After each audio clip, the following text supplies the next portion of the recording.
Magandang araw sa inyong lahat at welcome sa aking channel. Sinabi ng kapamilya actress na si Kim Chiu na inarash daw sila ni Paolo Avellino na pumasok sa isang relasyon. Matatandaan na ayon sa source ay talagang aktor ngayon ay masugid na nililigawan ng aktres. Nilinaw naman ni Kim na may pag-asa si Pao sa panliligaw nito. Kita naman. Kita naman sa actions namin na we're getting along with each other.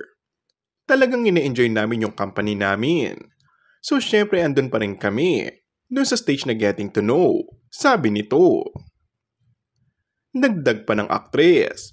Basta ine-enjoy lang. Sabi nga ni Paolo, live in the moments. So we're not in a rush naman to jump into things.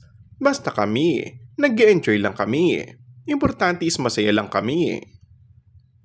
Nung tanungin si Pao kung willing ba ito maghintay, ang sagot niya ay willing to wait, ma'am sir. Nauna nang inamin ni Paolo sa isang interview na nililigawan niya ang kanyang co-star. Bukod dito, inamin din ng aktor na nag-I love you na siya sa aktres na mag-guest ito sa isang event. Kung bago ka lang sa aking channel ay mag-subscribe at pindutin na rin ang notification bell. Maraming salamat!